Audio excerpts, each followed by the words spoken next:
తెలంగాణలో ప్రతిపక్ష బీఆర్ఎస్ మళ్ళీ ఫామ్లోకి వస్తోంది. 2023 ఎన్నికల్లో అధికారం కోల్పోయిన తర్వాత పెద్దగా క్రియాశీలకంగా లేని గులాబీ శ్రేణులు ఇప్పుడు యాక్టివ్ మోడ్లోకి వస్తున్నాయి. బీఆర్ఎస్ వర్కింగ్ ప్రెసిడెంట్ కేటీఆర్, మాజీ మంత్రి హరీష్ రావు జిల్లాల్లో పర్యటిస్తూ కార్యకర్తలను వచ్చే ఎన్నికలకు సమాయత్తం చేస్తున్నారు. ఈ క్రమంలోనే ఇటీవల రాష్ట్ర అప్పులపై బీఆర్ఎస్ నేతలు, మంత్రుల మధ్య సాగిన సవాళ్ల పర్వం కారు పార్టీ శ్రేణులను మరింత క్రియాశీలకంగా మార్చింది. దీంతో ప్రజా సమస్యలపై దూకుడుగా ముందుకు వెళ్లాలని భావిస్తోంది. కాంగ్రెస్ ప్రభుత్వ విధానాలపై పోరాట వ్యూహానికి బీఆర్ఎస్ పదును పెడుతోందా? రుణాల ఎపిసోడ్లో సర్కార్ను ఆత్మరక్షణలోకి నెట్టామని భావిస్తున్న కారు పార్టీ నేతలు ఇలాంటివి మరిన్ని విషయాలను తెరపైకి తెచ్చి కాంగ్రెస్ను ఇరకాటంలోకి నెట్టాలన్న ప్లాన్లో ఉన్నారా? పూర్తి వివరాలు ఇన్సైడ్ స్టోరీలో చూద్దాం.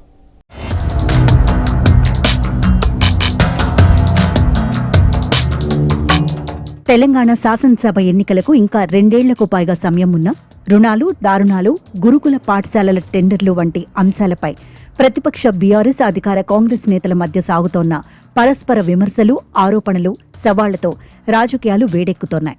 2023 ఎన్నికల్లో ఓటమి తర్వాత 2.5 ఏళ్లు స్తబ్దంగా ఉన్న బీఆర్ఎస్ ఇప్పుడు ఒక్కసారిగా దూకుడు పెంచి ప్రభుత్వ విధానాలు తప్పుపడుతోన్న సమయంలో కాంగ్రెస్ కలవరపడుతోంది. అప్పులపై బీఆర్ఎస్ మాజీ మంత్రుల మధ్య బహిరంగ చర్చకు సవాల్ చేసిన ఎపిసోడ్లో కాంగ్రెస్ ఆత్మరక్షణలో పడాల్సి వచ్చింది. బీఆర్ఎస్ కు మైలేజ్ వచ్చిందనే చర్చ సాగుతోంది. ఈ అంశంలో బీఆర్ఎస్ ను కార్నర్ చేయాలని హస్తం పార్టీ భావించింది. కానీ అది కుదరకపోవడంతో కాంగ్రెస్ కంగు తినక తప్పలేదు.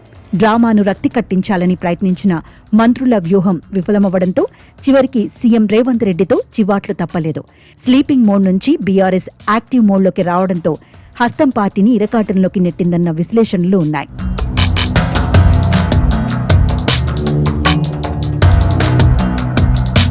పదేళ్ల బీఆర్ఎస్ పాలనలో తెలంగాణ అప్పుల పాలైందని కాంగ్రెస్ టార్గెట్ చేసింది. దీనిపై చర్చకు సిద్ధమన్న మంత్రులు సవాల్ను బీఆర్ఎస్ వర్కింగ్ ప్రెసిడెంట్ కేటీఆర్, మాజీ మంత్రి హరీష్ రావు చాకచక్యంగా అందిపుచ్చుకున్నారు. బీఆర్ఎస్ ఆఫీసులో చర్చ పెట్టినా వస్తామన్న మంత్రులు అలా చేయకుండా గన్ పార్క్ తెలంగాణ అమరుల స్తూపం దగ్గరకు చేరుకున్నారు. దీంతో అక్కడకు వెళ్దామని బయలుదేరిన బీఆర్ఎస్ మాజీ మంత్రి హరీష్ రావుతో పాటు పార్టీ నాయకులను పోలీసులు అడ్డుకుని అరెస్ట్ చేశారు. లొకేషన్ డిసైడ్ చేస్తారు, పలాయనం చిత్తగిస్తారు, మంత్రుల దగ్గరకు వెళుతోన్న బీఆర్ఎస్ నేతలను అరెస్ట్ చేయిస్తారన్న కేటీఆర్ మాటలు బలంగానే జనంలోకి వెళ్లాయి. గత ఏడాది జూన్ 8న ముఖ్యమంత్రి రేవంత్ రెడ్డికి కూడా అభివృద్ధిపై చర్చకు సవాల్ విసిరి రాలేదన్న విషయాన్ని గులాబీ నేతలు గుర్తు చేస్తోన్నారు. ఇది కాంగ్రెస్ కు కొంత ఇబ్బందే.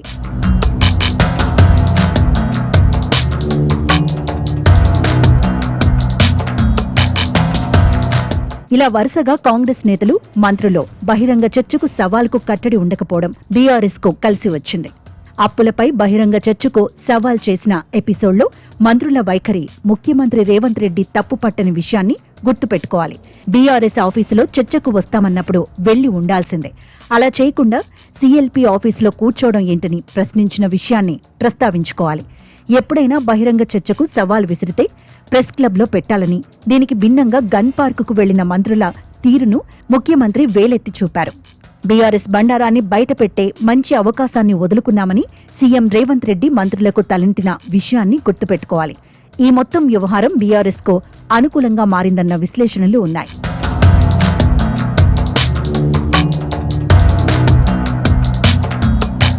అప్పుల విషయంలో బహిరంగ చర్చకు మంత్రులు దూరంగా ఉన్న వ్యవహారం తర్వాత బీఆర్ఎస్ లో కొత్త ఉత్సాహం కనిపిస్తోంది. ఇదే ఊపులో ఫీజుల వంటి అంశాలపై ప్రభుత్వంతో పోరాటానికి సిద్ధమవుతోంది. అలాగే తెలంగాణ అమరుల కుటుంబాలకు పెన్షన్లు, సామాజిక పింఛన్ల పెంపు, మహిళలకు ఆర్థిక చేయూత వంటి హామీలను అమలు చేయని కాంగ్రెస్ సర్కార్ను ఎండగట్టేందుకు రెడీ అవుతోంది.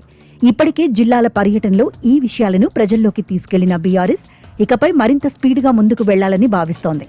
ఒకవైపు కేటీఆర్, మరోవైపు హరీష్ రావు బృందాలుగా విడిపోయి జిల్లాల పర్యటనకు ప్రణాళికలు సిద్ధం చేసుకుంటున్నారు. అసెంబ్లీ ఎన్నికలు పూర్తయ్యే వరకు ప్రజాక్షేత్రంలోనే ఉంటూ అధికారం దక్కించుకోవాలన్న వ్యూహంతో బీఆర్ఎస్ ముందుకు సాగుతోంది. ఈ విషయంలో కాంగ్రెస్ వెనుకబడితే కష్టమేనన్న విశ్లేషణలు ఉన్నాయి. ఏం జరుగుతుందో చూడాలి.